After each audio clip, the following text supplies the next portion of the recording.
सो chromatogram क्या होता है? Chromatogram it is a plot of some function of solute concentration versus elution time और elution volume.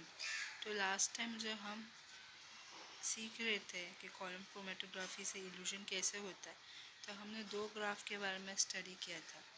तो उस दोनों ग्राफ में हमने क्या देखा था कि एक्स एक्सिस पे इल्यूशन टाइम था और वाई एक्सिस पे या तो सिग्नल डिटेक्टर का सिग्नल था या फिर सॉल्यूट का कॉन्सेंट्रेशन था।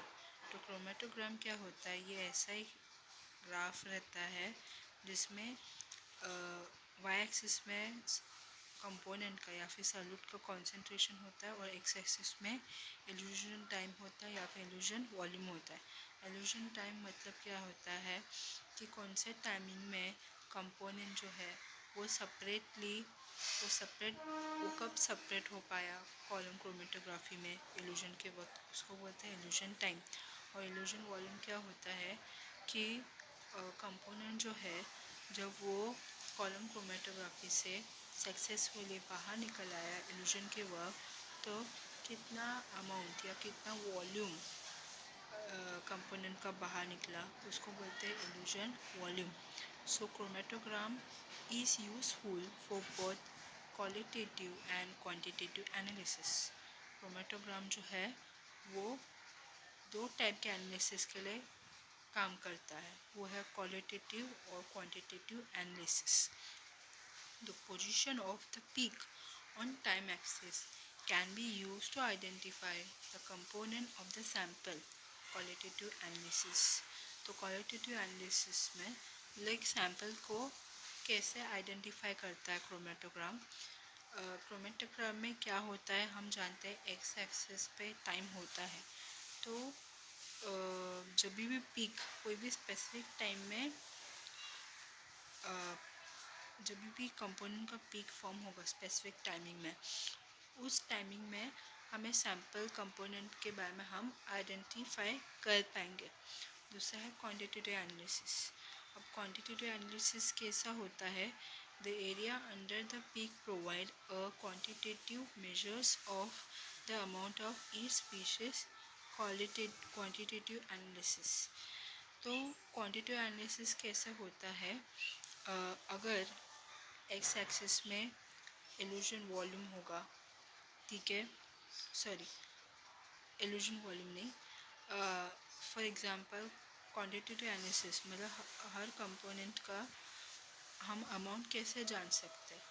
कोई भी कंपोनेंट में जब पीक फॉर्म होता है, कंप्लीट उसका इल्यूशन फॉर्म होता है, उसका जब पीक फॉर्म होता है, तो वो जो पीक में जितने भी एरिया है उस एरिया को जब हम कैलकुलेट करेंगे तब पता चलेगा कि उस कंपोनेंट का कितना, उस कंपोनेंट का अमाउंट कितना था, उस कंपोनेंट का कॉन्सेंट्रेशन कितना था। ठीक है, अभी इस यहाँ पे मतलब मैंने एक पेंसिल से ये पीक फॉर्म किया है।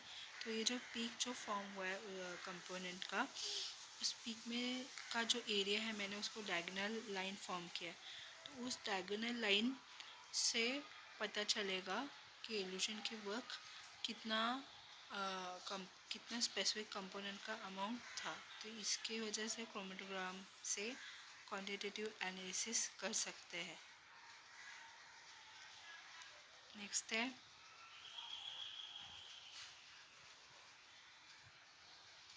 History of chromatography.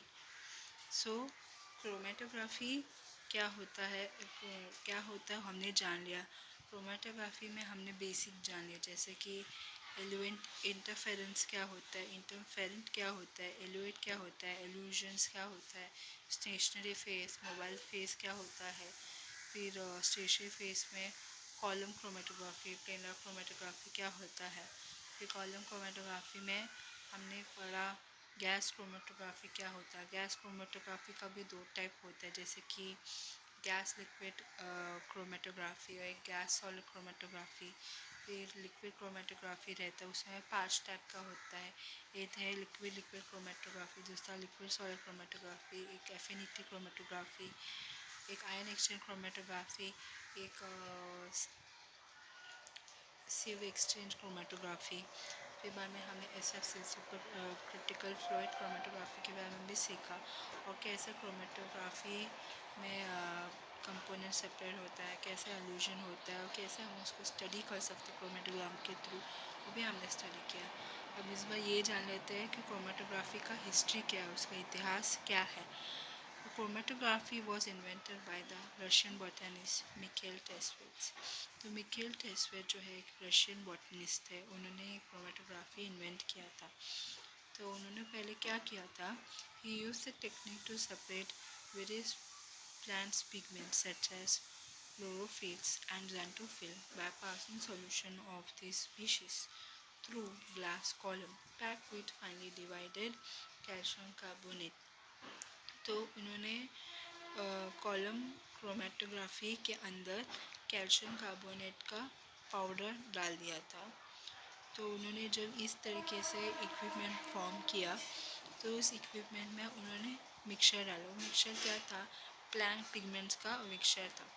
उस पिगमेंट्स में प्लांट्स के अलग अलग पिगमेंट्स थे, जैसे कि क्लोरोफिल और xanthophyll। क्लोरोफिल मतलब प्लांट्स के जो ग्रीन कलर है वो क्लोरोफिल है, और xanthophyll मतलब प्लांट्स के जो येलो कलर से xanthophyll बोलते हैं। तो उन प्लांट्स के पिगमेंट का मिक्सचर को उसने उस कॉलम क्रोमेटोग्राफी में डाला जिसमें कैल्शियम कार्बोनेट था। बाद में उन्होंने क्या ऑब्जर्व किया, the separated species appeared as a color band on the column which account for the name he chose for the method। तो मिखेल टेस्वेट ने देखा कि ये जो क्लोरोफिल xanthophyll इनका कलरफुल बैंड फॉर्म हो गया उस कॉलम में, और उसी की वजह से उनको ये नाम उन्होंने डिसाइड किया कि इस इक्विपमेंट का नाम रखेंगे क्रोमेटोग्राफी। क्रोमेटोग्राफी ये शब्द जो है ग्रीक वर्ड से आया है। क्रोमा का मतलब कलर होता है, ग्राफाइन का मतलब टू राइट होता है। तो जब भी हम क्रोमेटोग्राफी यूज़ करेंगे तो हमें इसी तरीके का ग्राफ दिखेगा जहाँ पे वाई एक्सिस में कॉन्सेंट्रेशन ऑफ सॉलिड होगा और टाइम होगा। लेकिन पहले इनिशियली क्या होगा मिक्सचर में अगर दो कंपोनेंट है तो इनिशियली वो पहले सेपरेट नहीं होगा, वो पहले इस तरीके से दिखेगा, कंपोनेंट का पीक इस तरीके से दिखेगा। फिर बाद में कुछ टाइम के बाद जब पीक सेपरेट होना, जब कंपोनेंट सेपरेट हो जाएगा तब इस तरीके से पीक फॉर्म हो जाएगा। अब हमें स्पेसिफिक टाइमिंग में कंपोनेंट जो है सेपरेट पीक फॉर्म करने लगेगा। जब सेपरेट पीक फॉर्म होगा तब ये कंपोनेंट जो है कॉलम क्रोमेटोग्राफी से बाहर निकल चुका होगा। तो इस तरीके से हम कॉलम क्रोमेटोग्राफी को स्टडी करेंगे क्रोमेटोग्राम से।